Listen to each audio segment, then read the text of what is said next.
दक्षिण में श्री रंगनाथ भगवान की सवारी निकल रही थी एक बार। देखो अवगुण कैसे ठीक होते हैं ये हम बता रहे हैं। तो श्री रंगनाथ भगवान की सवारी निकल रही थी, तभी वहां पर उसी नगर में एक पहलवान रहता था। उस पहलवान का नाम था धनुर्दास। बहुत बड़ा पहलवान, मल्ल पहलवान था। लेकिन उसकी पत्नी में इतनी आसक्ति थी, पत्नी से इतना ज्यादा प्रेम करता था। प्रेम करने तक ठीक होती है बात, पर आसक्ति बहुत बुरी होती है। आसक्ति कैसी होती है? दिन रात बस उसी को देखते रहना, उसके बिना जी नहीं सकते, वो कहीं चले जाए तो विचलित हो जाना, ये आसक्ति है। आसक्ति बुरी होती है।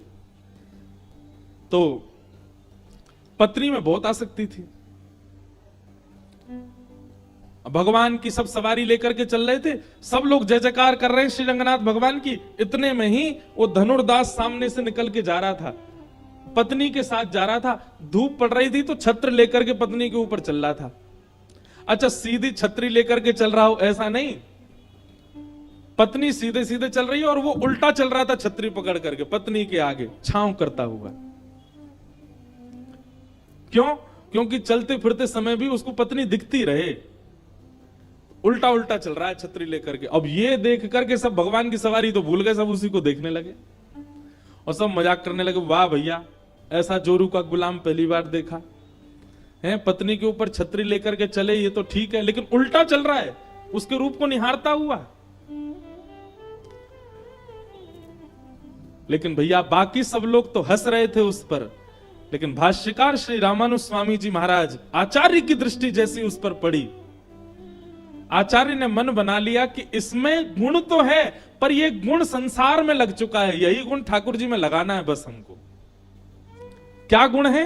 रूप देखने का, सुंदरता देखने का गुण है। रामानुजाचार्य जी ने ये गुरु का स्वभाव होता है, ये आचार्य का स्वभाव होता है। वो दोष देख करके उसको दोषी समझ के छोड़ता नहीं। जैसे वैद्य, जैसे डॉक्टर के आगे कितना भी रोगी व्यक्ति आ जाए, डॉक्टर उससे घृणा थोड़ी करता है, वैद्य उससे घृणा थोड़ी करता है। बाकी के सब लोग उसको छूने में डरेंगे, बाकी के सब लोग उसके पास जाने में डरेंगे, पर डॉक्टर उसके पास जाएगा, उसका मुंह खोलेगा, कभी कभी जीभ में उंगली भी लगा देता है, सब जगह जहां भी स्पर्श करना है करेगा, क्योंकि वैद्य के अंदर ये बात नहीं आती कि ये कैसा है। ऐसे ही गुरु का स्वभाव होता है। गुरु किसी के दुर्गुण देख करके यदि दूर कर दे तो वो गुरु नहीं होता। गुरु का स्वभाव कैसा होता है कि किसी के दुर्गुण देख करके तुरंत उसको स्वीकार करता है और उसके दुर्गुण को सद्गुण में परिवर्तन करने का प्रयास करता है। ये गुरु का स्वरूप होता है। रामानुजाचार्य जी ने देखा कि भाई पत्नी के पीछे छत्र लेके चल रहा है और वो भी उसके रूप को देखता हुआ। गुण तो है इसमें, क्या? दर्शन का गुण है, पर संसार के प्रति लगा है। यही ठाकुर जी में लगाना है। सवारी जब पूरी हुई, रामानुजाचार्य जी ने अपने कुछ शिष्यों को बुलाया और कहा, वो जो छतरी लेकर के चल रहा था अपनी पत्नी के पीछे, तो सब जोर के हंस के बोले, अरे वो धनुर्दास है महाराज। वो जब निकलता है घर से तो पूरा नगर तमाशा देखता है, अपनी पत्नी के पीछे पीछे ऐसे आगे आगे चलता है उल्टा छतरी लेके। हाँ, उसी को बुलवाओ, मठ में बुलवाओ।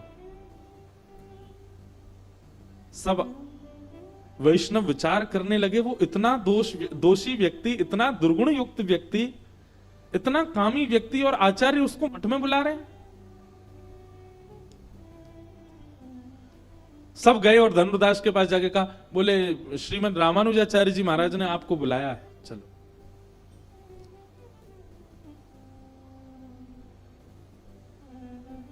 धनुर्दास बड़े भयभीत डरे हुए आए अपने, और आकर के रामानुजाचार्य जी को प्रणाम किया। बोले भगवान आज्ञा, आपने मुझे बुलाया? बोले भैया आज ठाकुर जी की सवारी चल रही थी, तुम उल्टे उल्टे चल रहे थे छतरी लेके अपनी पत्नी के आगे। बोले महाराज मैं क्या बताऊं, उसने तो अपनी पत्नी पुराण प्रारंभ कर दिया। उसके नेत्र ऐसे हैं, उसकी नासिका ऐसी है, उसके कान ऐसे हैं, उसके गाल ऐसे हैं, उसकी मुस्कान ऐसी है, उसके केश कैसे हैं। रामानुजाचार्य जी बैठे बैठे सुनते जा रहे हैं। बोले इतना सुंदर उसका स्वरूप है, मैं सौभाग्यशाली मानता हूं, भगवान ने कृपा करके मुझको इस जन्म में ऐसी पत्नी दे दी। और उसको देखे मुझे लगता है कि मेरा अगला क्षण कहीं अंतिम ना हो, उससे पहले मैं उसको देख लूं, इसलिए मैं हर क्षण उसको देखता हूं। रामानुजाचार्य जी बोले सारे लक्षण भगवत प्राप्ति के हैं, बस संसार में लगे हुए हैं। रामानुजाचार्य जी महाराज बोले, अच्छा अगर तुम्हारी पत्नी से ज्यादा सुंदर तुम्हारे सामने कोई आ गया तो? धनुर्दास बोला, बोले मुझे विश्वास है मेरी पत्नी से सुंदर कोई नहीं हो सकता। बोले अगर मैंने उससे सुंदर तुम्हें कुछ दिखा दिया तो? धनुर्दास बोला, पहले तो मुझे अनन्य विश्वास है कि होगा ही नहीं, और कदापि यदि मेरी पत्नी से सुंदर कोई आ गया तो मैं जीवन भर के लिए उसका दास बन जाऊंगा। ऐसी निष्ठा हमारी भी नहीं होती। भगवान निष्ठा हो तो ऐसी हो जैसी धनुर्दास की। भगवान से सुंदर कोई और दिख जाए तो धनुर्दास पहले ही कह रहा है कि मेरी पत्नी से सुंदर कोई होगा ही नहीं, पहला विश्वास मेरा यही है। ऐसा ही होना चाहिए निष्ठावान को। हमारी निष्ठा कैसी? मंगलवार हनुमान जी को पूछते जा रहे हैं, एक आध 2 महीना बाद अगर हमारे व्यापार में थोड़ी कटौती हो जाए, लॉस हो जाए, तो किसी के कहने पर बदल देते हैं हनुमान जी को। बोले अब हनुमान जी तुम तो औरों से पूजवा, हम तो अब उनको पूजेंगे। उनको पूजने से हमारी निष्ठा तो ऐसी है।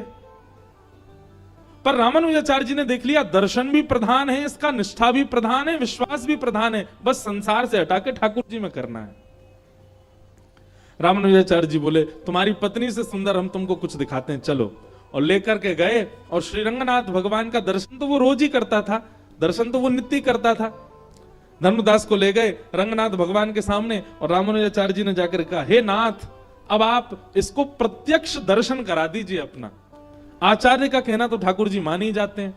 इतने में ही पाषाण के रूप में विराजमान श्री रंगनाथ भगवान सचल शंख चक्र गदा पद्म धारण करके उसके सामने प्रकट हो गए, और प्रकट होकर के उसको दर्शन करा दिया। जैसे ही दर्शन किया, कंदर्प दर्प सुंदरताओं को भी अपने सामने लजाने वाले स्वरूप को जब ठाकुर जी ने प्रकट किया, तो धनुर्दास सदा के लिए ठाकुर जी के रूप का चकोर बन गया। कैसे सुंदर नेत्र, कैसी सुंदर नासिका, कैसे सुंदर कर्ण, कैसे सुंदर हाथ, कैसे सुंदर चरण, सर्वांगीण अंग का दर्शन करके आज धनुर्दास ने रामानुजाचार्य जी को वंदन किया। बोले भगवान, मेरे नेत्र सदा व्याकुल रहते थे सुंदरता देखने के लिए, लेकिन आज वो देखा है कि अब इसके बाद और कुछ नहीं देखना। रामानुजाचार्य जी बोले, देखो हम ये नहीं चाहते कि तुम पत्नी वत्नी छोड़ दो, लेकिन अब बताओ पत्नी के प्रति वो भाव है जो पहले? बोले नहीं भगवान, वो मेरी पत्नी है, गृहिणी है, मैं तो उसको भी लेके आऊंगा और उसको भी इनका दर्शन कराऊंगा। अब अकेले नहीं, दोनों मिलकर के केवल इनकी आराधना करेंगे। और धनुर्दास अपनी पत्नी के साथ श्री रंगनाथ भगवान का सदा के लिए शिष्य हो गया। ये गुरु कृपा होती है, ये आचार्य कृपा होती है। तो अवगुण यदि चित्त में प्रकट हुआ है, वो अवगुण बाधा बनेगा भगवत मिलन में। उस अवगुण का एक ही तरीका है कि आचार्यों के सामने कथाओं में जब आते हैं तो कथा में आकर के उस अवगुण को प्रधान रख करके कथा सुनो। मेरे अंदर ये अवगुण है, इस भाव से अब कथा सुनो। धीरे धीरे वही अवगुण ही ठीक होगा कथा से। मुझ में ये दोष है, उस दोष को प्रधान रख के कथा सुनो। आप गुणवान मान करके स्वयं को कथा सुनोगे। क्यों श्रोताओं को नीचे जमीन पर बैठाया जाता है? ताकि भीतर दीनता आवे, ताकि भीतर सरलता आवे, ताकि भीतर ये भाव आवे कि हम दीन हैं, तभी कथा समझ में आएगी। आप बुरा नहीं मानिएगा सोफा और कुर्सी पर बैठे लोग, पर कथा का विधान तो नीचे बैठ के ही है। जिनके घुटने ठीक नहीं है, जिनकी कमर ठीक नहीं है, उनको कोई बात नहीं, पर जिनके हाथ पांव बिल्कुल स्वस्थ हैं फिर भी ऊपर बैठ गए, कथा उनको कुछ कर नहीं पाएगी, वो समझ नहीं पाएंगे। कथा के लिए तो आपको दीन बनना पड़ेगा, तभी कथा आप पर अनुग्रह करेगी। बिना दीन बने मतलब ये तो वही बात हो गई, घाट के ऊपर खड़े होके कह रहे हो गंगा जी यहीं आके नहा जाओ। गंगा जी कहेंगी नीचे आ, और आकर के डुबकी लगा, गोता जब खावेगो तब तेरे ऊपर से निकलूंगी, तब तेरे पाप नष्ट करूंगी। वैसे ही कथा भी गंगा है, उसके लिए नीचे ही बैठना पड़ता है। उसके लिए दीन, नीचे बैठने का मतलब दीन बनना, नीचे बैठने का मतलब सरल बनना, नीचे बैठने का मतलब अपनी उपाधियों का त्याग कर देना। बहुत भाव है। और भैया एक बात सुनिएगा, ये 4 दिन से जो ये इतने ज्ञान के प्रसंग चल रहे हैं ना, वो इसलिए चल रहे हैं ताकि रस प्रसंग में जाओ तो कहीं उसमें आप में कोई अपराध ना बन जाए। क्योंकि जब रस प्रसंग में जाते हैं ना, श्री जी और ठाकुर जी के नित्य लीला का जब हम श्रवण करते हैं, ठाकुर जी के नित्य विहार का जब हम श्रवण करते हैं, तो कहीं ना कहीं किंचित उन लीलाएं और उन भावों में हमारे चित्त में कोई दोष उत्पन्न ना हो जाए, इसके लिए ये ज्ञान के परकोटे लगाने पड़ते हैं। पहले उसके लिए चित्त की शुद्धि आवश्यक है। इसलिए आप सब में देखो, हम लोग गुणवान नहीं है, बहुत अवगुण है हमारे अंदर। उन अवगुणों को अभी चिंतन कर लो यहीं बैठे बैठे, मेरे अंदर क्या क्या अवगुण है जो आपको पता है और हम सबको पता है हमारे अंदर अवगुण क्या है।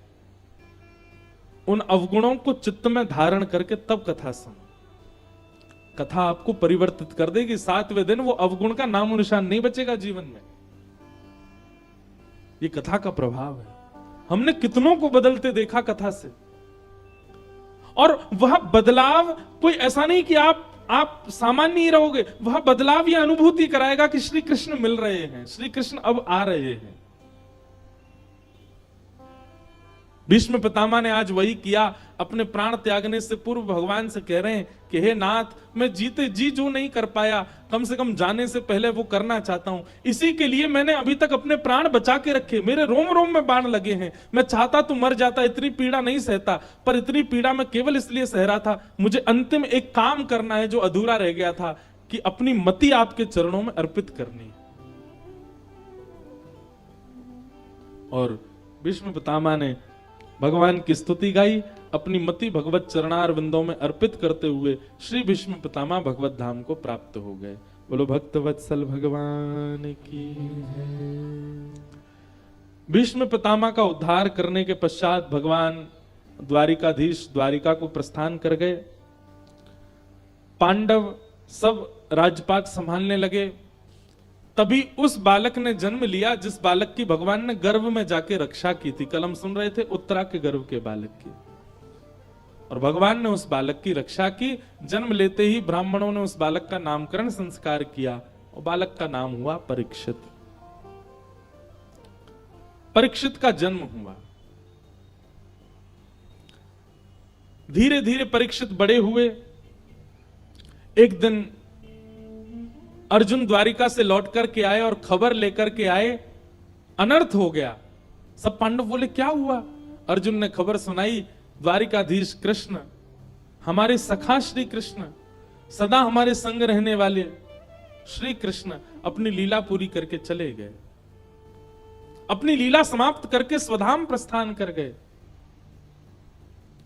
पांडवों ने मन में विचार किया, जिनकी कृपा से हम आज कुछ बन पाए, जिस सिंहासन पर बैठ पाए, जब वे ही नहीं हैं तो हम कैसे बैठ सकते हैं? व्यक्ति को कृतज्ञ होना सीखना चाहिए। हम लोग कृतज्ञता ज्ञापन करना नहीं जानते। कृतज्ञता किसको कहते हैं? हमारे बुरे वक्त में जो संग था उस व्यक्ति को सदा एक स्थान देना, इसको कृतज्ञता कहते हैं। मानव का स्वभाव कैसा होता है कि जब तक उसका खराब समय रहता है और जैसे ही अचानक ठीक समय आ जाता है तो कृतज्ञ होना भूल जाता है। जो उसके साथ सब हमेशा थे उन्हीं लोगों का वो त्याग कर देता है। पर पांडवों को जैसे ही पता चला कि भगवान श्री कृष्ण लीला पूरी करके चले गए, उसी समय युधिष्ठिर जी ने अपनी राज्य गद्दी का त्याग कर दिया। बोले जिनकी कृपा से हम राज्य गद्दी पर बैठे, महाभारत युद्ध जीते, वे ही नहीं है तो हम कैसे इस गद्दी पर, किस हक से बैठ सकते हैं? पांचों पांडवों ने मिलकर के छोटे से बालक परीक्षित को राज्य गद्दी पर बिठा दिया, मुकुट उसके समीप रख दिया और पांचों पांडव द्रौपदी के सहित स्वर्गारोहण को प्रस्थान कर गए। ये पंच पांडव कौन है? मैं कभी कभी कथा में सुनाया करता हूं, बहुत ध्यान से सुनिएगा। भगवान श्री कृष्ण इनके साथ ऐसे खड़े रहे जैसे कोई व्यक्ति के साथ छाया रहती है। इन पंच पांडवों के गुण क्या हैं? तो युधिष्ठिर, भीम, अर्जुन, नकुल और सहदेव। ये मैंने पहले भी बताया पर पुनः बताऊं। युधिष्ठिर का गुण है धर्म, भीम का गुण है बल, अर्जुन का गुण है आत्मा, नकुल का गुण है बुद्धि, सहदेव का गुण है स्वरूप। वर्णनकर्ता कहना चाहते हैं कि 5 पांडव कहीं और नहीं है, हम सबके अंदर जो गुण हैं पंच, यही 5 पांडव हैं। किसी के अंदर यदि रूप है, कोई रूपवान है, कोई सुंदर दिखता है, तो इसका मतलब यह है कि वह नकुल है। कोई बहुत बुद्धिमान है तो इसका मतलब वो सहदेव है। किसकी आत्मा शुद्ध है तो वो अर्जुन है। और कोई बहुत बलवान है तो वो भीम है। और कोई बहुत धार्मिक है तो वो युधिष्ठिर है। ये 5 लक्षण हमारे भीतर हैं, तो इस बात का प्रमाण है कि हम पांडव में से ही कोई एक हैं। लेकिन एक बात बहुत ध्यान से सुनिएगा, ये 5 लक्षण पांडवों में हैं, परंतु ये 5 लक्षण कहीं ना कहीं कौरवों में भी हैं। कौरवों के पास भी रूप है, कौरवों के पास भी बुद्धि है, कौरवों के पास भी धर्म है, कौरवों के पास भी आत्मा है, कौरवों के पास भी बल है। लेकिन पांडवों की पहचान 2 चीजों से है, एक तो द्रौपदी और दूसरे श्री कृष्ण। इन दोनों के गुण क्या हैं? द्रौपदी का गुण है दया और श्री कृष्ण का गुण है ज्ञान। समझ रहे हैं बात को? नहीं, अभी नहीं समझे। समझाने का तात्पर्य यह है, अगर आप धर्म हो, आप बल हो, आप बुद्धि हो, आप स्वरूप हो, आप आत्मा हो, तो यह बात निश्चित है कि आप कौरव भी हो सकते हो, परंतु आप पांडव हो। मतलब इस संसार रूपी युद्ध के विजेता तभी बन पाओगे जब आपके पास ज्ञान रूपी कृष्ण और दया रूपी द्रौपदी है। मतलब 5 गुण हैं पांडवों के जो हमने बताए। अब धर्म का मतलब होता है युधिष्ठिर, पर धर्म के साथ दया भी होनी चाहिए और धर्म के साथ ज्ञान भी होना चाहिए, तो आप महाभारत के पांडव। बल तो है आपके पास, पर बल के साथ भी कृष्ण और बल के साथ भी द्रौपदी, यानी बल के साथ दया और बल के साथ ज्ञान, नहीं तो बल भक्षण करेगा। आत्मा के साथ भी दया और आत्मा में ज्ञान भी होना चाहिए, नहीं तो वह आत्मा भटकती रहेगी, पुनरपि जननम पुनरपि मरणम में ही चक्कर में ही लगी रहेगी। बुद्धि के साथ भी दया और बुद्धि के साथ ज्ञान भी होना चाहिए। बुद्धिमान तो बहुत लोग होते हैं, ज्ञानवान नहीं होते। ज्ञान का मतलब विवेक, सही और गलत की पहचान, इसको विवेक कहते हैं।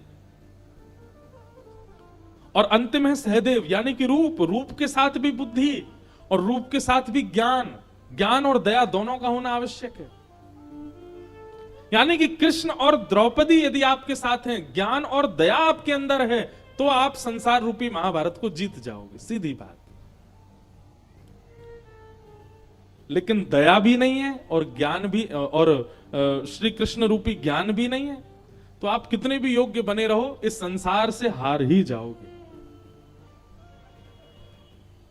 यह महाभारत का एक बहुत बड़ा सूत्र है कि 5 पांडवों की एक पत्नी, यानी कि 5 गुणों के साथ एक गुण दया आवश्यक है।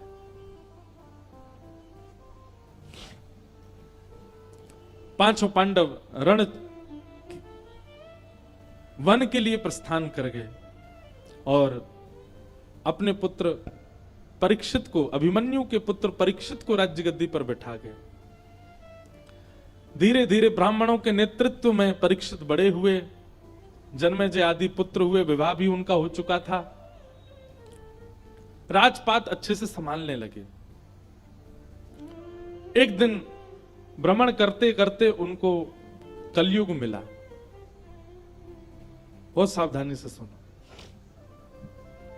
और कलयुग किस रूप में मिला? भयाभय स्वरूप था और धर्म के 4 पैर हैं, 1 पैर बचा है, बस 3 पैर काट चुका है, उस अकेले पैर को भी काट रहा है।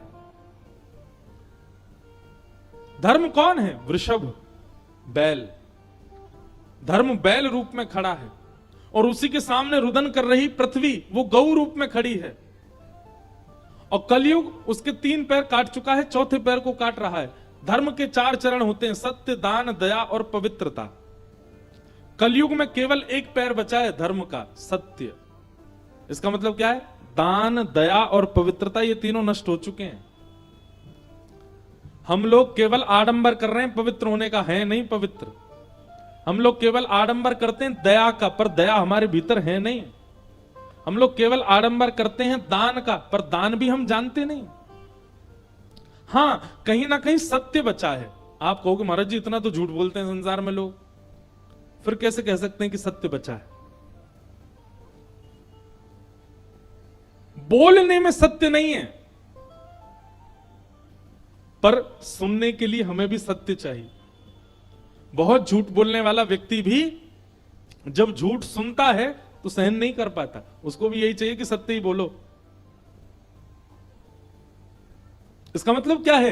कहीं ना कहीं हमारी अंतरात्मा सत्य की ही उपासिका है, वो सत्य ही चाहती है।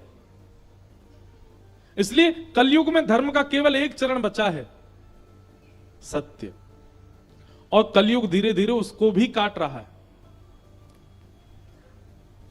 जिस दिन कथा सुनना अप्रिय लगने लगेगा, जिस दिन नियम से रहना अप्रिय लगने लगेगा, जिस दिन सुबह जल्दी उठना, सुबह उठ करके माता पिता के चरण छूना आदि आदि नियमों का पालन करना, अपने धर्म शास्त्र का पालन करना अप्रिय लगने लगेगा, समझ जाना कि अब घनघोर कलयुग आ रहा है। अच्छा एक बात बोलूं, हम आप सब लोग वैदिक लोग हैं, इसलिए हमको लगता है कि नहीं सब करते तो हैं, पर आप संसार में जाके देखो, बड़े बड़े शहरों में जाके देखो, कथा में 10,000, 15,000, 1 लाख तक लोग आ जाएंगे, पर नगर की जनसंख्या तो 1 करोड़ है। बाकी के लोग क्या कर रहे हैं? बाकी के लोग सब इन बातों से अप्रिय हैं।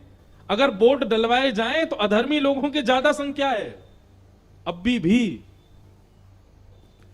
जिस दिन भैया हम आप सब लोग भी नहीं बचेंगे, हम आप सब लोग भी धर्म का आचरण करने वाले नहीं रहेंगे, उसी दिन घनघोर कलिकाल आ जाएगा।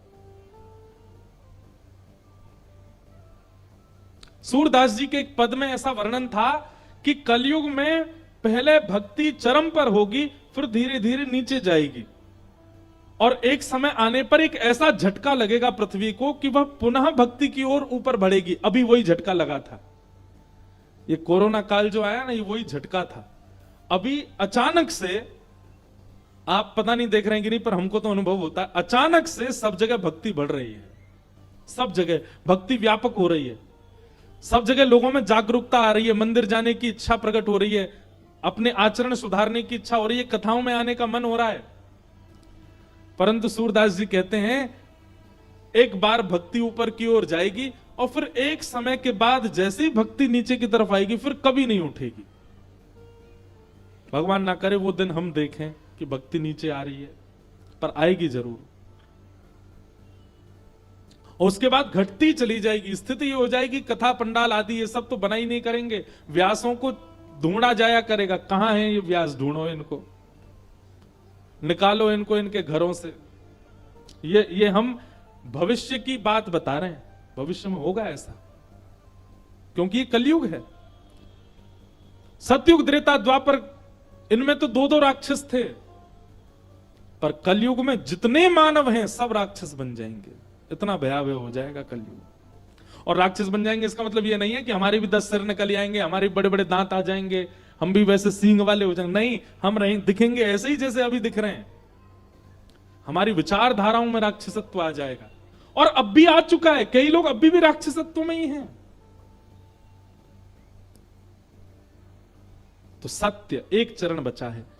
कलयुग को जैसे ही देखा, परीक्षित जी महाराज ने तलवार निकाल करके जैसे ही उसको मारना चाहा, चरणों में गिर गया, बोले महाराज मुझे मत मारो। कौन हो तुम?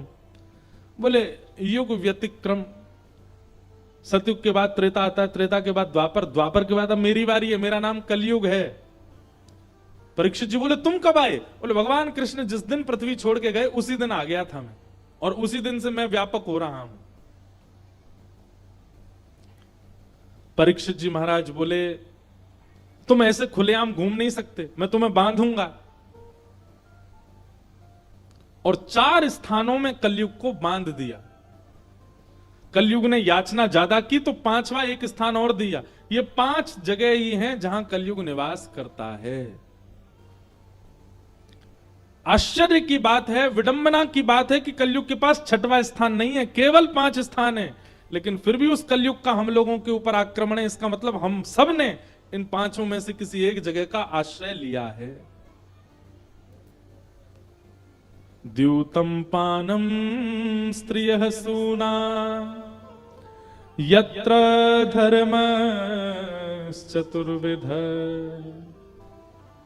द्यूतम पानम स्त्रिय सूना, ये 4 स्थान हैं कलयुग के। सबसे पहला स्थान का नाम क्या है? जुआ। कलयुग जुए में रहता है। अच्छा देखो, जुआ से लोग केवल एक चीज समझ जाते हैं कि जो लोग पेड़ के नीचे बैठ करके नुक्कड़ पे खेलते हैं वही जुआ है। नहीं, जुआ का सीधा अर्थ लगाइए, द्यूतम का सीधा अर्थ लगाइए कि आप अपने घर की लक्ष्मी यानी कि धन का जहां भी असद व्यय करते हैं, असद स्थान पर उसको देते हैं, वो सब द्यूतम है।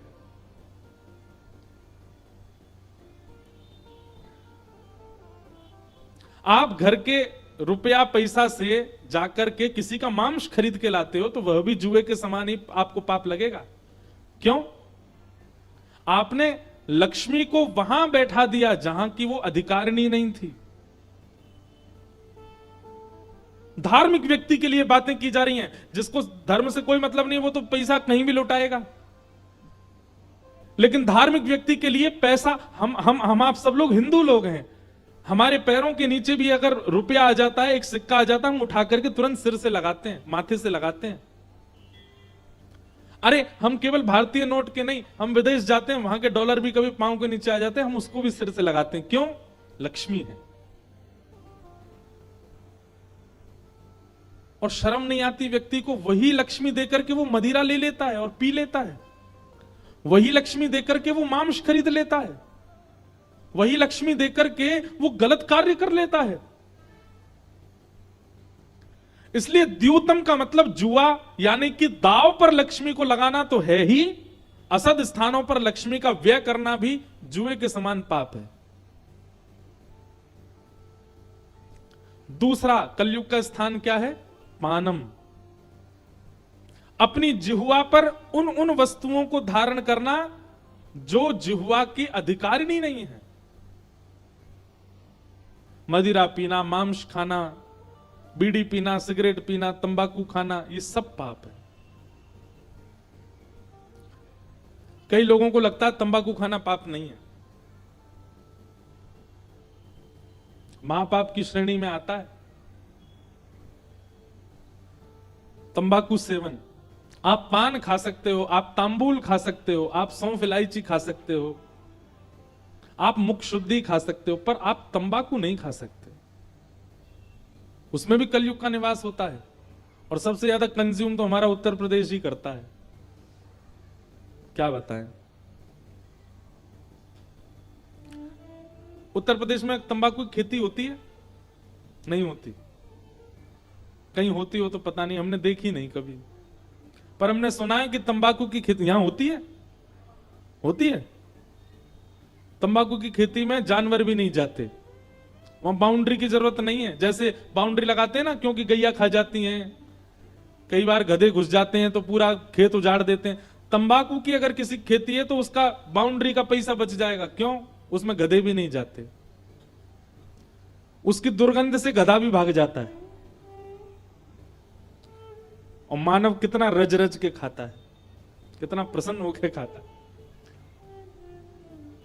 धुआं उड़ाने के भी नए नए तरीके आ गए हैं। व्यसन। अच्छा एक चीज आपने अनुभव की, हम शुद्ध क्रिया जब करते हैं, हम धार्मिक क्रिया जब करते हैं, हम संसार में सुधरने वाली क्रिया जब करते हैं तो हमारा मन भटकता ही रहता है। कथा सुनने बैठेंगे मन भटकेगा, नाम जप करने बैठेंगे नींद आएगी, यज्ञ करने बैठेंगे तो हाथ पांव दर्द कर जाएंगे। शुद्ध आचरण करने वाली जितनी भी क्रिया करते हैं हमारा मन भटकता है, लेकिन अशुद्ध आचरण करने वाली क्रियाओं में मन बिल्कुल एकाग्र हो जाता है, बिल्कुल नहीं भटकता, बिल्कुल परेशान नहीं होता। गिरिराज जी की 21 किलोमीटर परिक्रमा में 10 किलोमीटर बाद ही पाम बोल जाते हैं सबके, भैया आप तो रिक्शा करवाए दो यार, अब नहीं चला जा रहा। हे गिरिराज बाबा आपकी परिक्रमा लगवा भैया, फिर तो मैं दूर से प्रणाम कर लिया करूंगा मैं। लेकिन वही व्यक्ति शादियों में जाके देखो डीजे पे पूरी रात नाचेगा, बारात में उसके आगे क्या बोलते हैं उसको, बैंड के आगे नागिन बन बन के गिर जाता है। और वहां गिरिराज जी परिक्रमा कितनी भारी पड़ती है। ये कलयुग नहीं है तो क्या है कि कलयुग अपना ऐसा प्रभाव दिखाता है कि जहां शुद्ध आचरण हो वहां हमारा मन लगता ही नहीं है, और जहां भी अशुद्ध आचरण हो वहां बिना लगाए मन लगता है, वहां बिना प्रयास किए सब क्रियाएं बनती हैं। अभी कथा सुन रहे हैं तो यहां पे हमको बार बार बोलना पड़ता है, सुनो सुनो सुनो। अभी चौराहे पे लड़ाई हो जाए चार लोगों में, जूता चप्पल उतार के मारने लगे, आदमी कान खड़े, आंख खुली, पलक भी नहीं झपकेगा, देखेगा उनको। कैसा स्वभाव स्वरूप हमारा होता जा रहा है। असद आचरण के लिए मन नहीं लगाना पड़ता। इसका मतलब क्या है? मन एकाग्र होना जानता है, पर हमको बहकावे में रखता है कि जब हम शुद्ध होने जाते हैं तो मन विचलित हो जाता है, इधर उधर भागता है। उसी के लिए कथा है। अभी अष्टांग योग आएगा आगे कथा में, उससे मन एकाग्र होना सीखते हैं। तो सबसे पहला स्थान दिया द्यूतम, दूसरा स्थान दिया पानम, और तीसरा स्थान दिया पर स्त्री और पर पुरुष गमन नहीं करना। उसमें कलयुग का निवास है। आप जब पाणी ग्रहण संस्कार करते हैं, हम भैया अपनी कथा में एक बात बहुत खुल के कहते हैं, दुनिया में सबसे बड़ा व्रत यदि कोई है तो वो है एक पत्नी व्रत और एक प्रतिव्रत। व्यक्ति एकादशी ना करे, व्यक्ति मंगलवार के व्रत ना करे, सोमवार के व्रत ना करे, आदि आदि कुछ भी ना करे, केवल जब पाणी ग्रहण हो जाए उसी दिन कसम खा ले कि अब यही है हमारी सब कुछ, इनके अलावा जो भी हमारे सामने आए नजर नीची कर लेंगे। और पत्नी भी यही सौगंध खाए कि यही सर्वस्व है, और इसी नियम का पालन करने में लग जाएं। प्रारंभ के कुछ वर्षों में हो सकता है कि अनबन भी हो, ना भी बने, लड़ाई झगड़े भी हो, पर फिर भी पतिव्रत पत्नी व्रत का त्याग ना करें। उस व्रत की क्षमता से वो भगवत दर्शन तक कर सकता है। ये पत्नी व्रत और पातिव्रत में ये धर्म, ये बल है। हमारे शास्त्रों में कितनी कथाएं सुनाई गई हैं। पतिव्रता नारियां, सती नारियां, केवल नारियां ही नहीं, पति भी होते हैं। पत्नी व्रत, एक पत्नी व्रत। अगर कोई पुरुष एक पत्नी व्रत धारण कर ले और पत्नी एक पतिव्रत धारण कर ले, हमने एक जगह इंटरव्यू में बोला था कि वह अपनी क्षमता से अगर सूर्य को कह दे कि आज तुमको उदित नहीं होना, तो सूर्य उदय नहीं होगा। यह बल आता है। एक कथा आती है, कहीं मुझे स्मरण में नहीं है, पर एक पत्नी पतिव्रता नारी थी, तो किसी वेदज्ञ से जाकर के उसने अपने पति के बारे में पूछा, मेरे पति सदा प्रसन्न रहे, सदा उनकी आयु लंबी रहे। मैं कभी अपने पति को देखो, जीवन का संसार का एक परम सत्य सबको जाना है, पर उनकी इच्छा ये थी, उन्होंने जाके संत से कहा, आप त्रिकालदर्शी हैं, कृपा करके बस मुझे एक वरदान दे दीजिए कि मैं अपने पति को अपने आंखों के आगे भगवत धाम जाते हुए ना देखूं, उनसे पहले मैं चली जाऊं। तो त्रिकालदर्शी जो थे उन्होंने नेत्र बंद करके तुरंत कहा, बोले देवी ये तो असंभव है। बोले क्यों? तुम्हारे पति के तो कल ही प्राण जाने वाले हैं, कल सूर्योदय होते ही तुम्हारे पति के प्राण चले जाएंगे। जैसे ही ये बात सुनी, पहले तो वो बहुत रोई, लेकिन उसके बाद एक नदी के तट पर जाकर के जिस दिशा से सूर्य उदय होते हैं उसी दिशा में बैठ गई और सूर्य नारायण से कहा, यदि मैंने विवाह के उपरांत अपने पति के प्रति नैष्ठिक पतिव्रत रखा हो तो आप कल उदित नहीं होगे। 7 दिन व्यतीत हो गए, अंधेरा ही रहा, सूर्य उदित नहीं हुए। ब्रह्मा जी को आना पड़ा पृथ्वी पर। ब्रह्मा विधाता ने आकर के उस पतिव्रता नारी के चरण पकड़े, देवी ऐसा मत करो, प्रलय हो जाएगा, संसार नष्ट हो जाएगा यदि सूर्य उदय नहीं हुए तो। जब ब्रह्मा जी आ गए तो विधाता हैं ब्रह्मा, तो ब्रह्मा जी से कहा, बोले ठीक है, मैं सूर्य को आज्ञा दे दूंगी कि वो प्रकट हो जाए, पर आप मुझे वचन दो कि मेरे पति के प्राण नहीं जाएंगे। तब ब्रह्मा जी ने वचन दिया, बोले कि नहीं जाएंगे प्राण, आप आज्ञा करो। तब सूर्य उदित हुए और उनके पति जीवित ही रहे।